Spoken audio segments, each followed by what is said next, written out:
Sorry, we still can't hear you. I know, I'm sorry. Oh, yeah, that was right. my Yeah. mistake. I was muted. I apologize to you all. Okay, as the previous speaker has already said, we're here today because it's the 10th anniversary of the signing in Belarus of the Minsk II agreements. Why are these agreements important? Well, because the people of Ukraine are divided. They are either pro-Russian or anti-Russian. I sense an objection somewhere out here in this room, a questioning of my credentials, so forgive me. I feel a sort of, what does he know? He's just some old musician. Well, I may be just a musician, but I'm here to talk about war and peace and love, and my credentials are firmly in place. I do know this. Hundreds of thousands of dead Ukrainian and Russian soldiers, and all their sons and daughters, and aunts and mothers and fathers and uncles and cousins and friends are in this room with us today. The dead soldiers haunt me. The surviving loved ones haunt me. I feel their pain. I feel their presence in this room, and it is haunting. My father was killed on the morning of the 18th of February 1944, defending the Anzio bridgehead in Italy from the Nazis. I was 5 months old that day. Tomorrow is the 18th of February, so tomorrow I will have carried these credentials in this broken heart for 81 years. Where was I? Minsk II. The pro-Russian, anti-Russian division in Ukrainian society. I guess we have to visit Maidan. In November 2013, protests started in Kyiv against the pro-Russian government of President Yanukovych. These protests climaxed between the 18th and 20th of February 2014, when fierce fighting between Maidan activists, police, and unidentified others resulted in the deaths of almost 100 civilians and 13 policemen. Like most of you, I only watched it on TV. Was it just a noisy and very deadly political clash between different factions in Ukrainian society, or was it more complicated than that? Was there outside interference, for instance? Did I see Senator John McCain on the podium, sticking his oar in? We've all listened to the famous cell phone call between Victoria Nuland and Jeff Pyatt, together calmly picking out a new Ukrainian president. Who could forget Victoria Nuland's casual aside? The EU. Whatever it was, it all turned very nasty. Dead bodies everywhere. Who started it? Who fired the first shot? This is one of the problems with regime change, isn't it? Dead bodies. They're all somebody's loved one. It looks as if all the talks in Maidan's aftermath that led up to Minsk II a year later were a very necessary and worthy attempt to find a solution to a deadly problem in a deeply divided society. Minsk II smells like common sense to me. But there's another smell in the story, though. Some say the new government in Kiev was unduly influenced by right-wing factions like the Right Sector and the followers of Stepan Bandera. If you don't know who Stepan Bandera is or was, you shouldn't be here. You should be at home watching the Bill Maher show or reruns of the Kardashians. Anyway, immediately after the change of government in 2014, Crimea seceded from Ukraine and joined the Russian Federation. Did it secede, or was it annexed? Take your pick. We could always ask the people on the ground. Let's have a look, shall we? In a referendum held at the time, 95% of Ukrainians in Crimea voted to secede. Fair enough. Okay, the years rolled by until in 2019, a new president was elected, a popular actor called Volodymyr Zelensky. He ran his campaign on a promise to resurrect and implement Minsk II.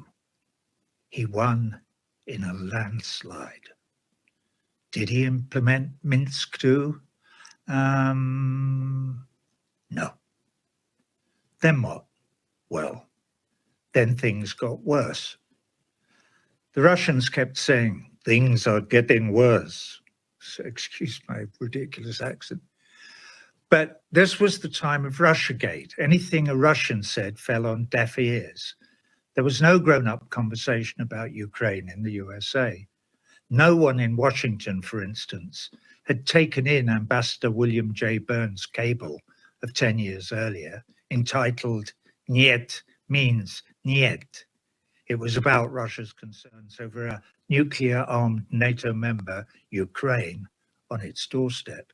Like many other red line warnings, it was ignored. The severity of artillery attacks on the Donbass increased. The Minsk agreements, long forgotten or ignored. On February the 24th, 2022, the chickens came home to roost. Russian troops crossed the border into Ukraine, and Ukrainian and Russian soldiers started dying. My blood ran cold on that day. War? Are you serious? Why wasn't this avoided? Could this have been avoided? Of course it could have been avoided. It's called diplomacy. It's called common sense. It's called talking to one another. War is only ever an option as an absolute last resort. Except, of course, it isn't, is it? If you think about it, we have come to accept war as a way of life. To quote General Smedley Butler from 1935, quote, war is a racket. It always has been. It is possibly the oldest, easily the most profitable, surely the most vicious, and it is the only racket that is international in scope. Who profits from the racket? Rich people do. Oligarchs. Since the Second World War, the racket has been our constant companion. Korea, Vietnam, Kosovo, Iraq, Afghanistan, Libya, Syria, Palestine. Well, Palestine isn't really a war, is it? Don't get me started. Back to Ukraine. It looked as if the war in Ukraine might die stillborn because people started talking to each other. Mr. Zelensky started talking to Mr. Putin. And by the end of April, a ceasefire agreement had been negotiated and agreed in Istanbul. But then the British Prime Minister, Boris Johnson, arrived in Kyiv with a message. Hello, Volodymyr. A word in your ear. Forget Istanbul and Minsk and all that. Between you and me, this war suits the Americans down to the ground. They think it'll weaken Russia. So it's been decided to continue it for as long as it takes. And just between you and me, the longer it takes, the better. They'll keep sending you ammo, of course, and they'd like you to, well, you know, just fight on. Wow. Later that year, I wrote letters to Volodymyr's wife, Mrs. Zelenska, and President Putin. I blathered on to Mrs. Zelenska about similarities between Cuba and Ukraine and suggested that the reason we survived the existential crisis in '62 was largely explained by the fact that our leaders, Nikita Khrushchev and John F. Kennedy, spoke to one another on the telephone like civilized human beings, and common sense prevailed. Wouldn't it be nice if our leaders today spoke to one another on the telephone like civilized human beings and common sense prevailed? All right, I've run out of time. I'm sure you've all heard by now that two of our leaders have already answered that call. Mr. Trump and Mr. Putin have spoken to one another on the telephone. That, gentlemen, is, or could be, in this musician's humble opinion, a move in the right direction. Maybe there is a glimmer of light at the end of this dark tunnel of war. It's come 3 years and hundreds of thousands of priceless lives too late. But maybe, just maybe, it's a start.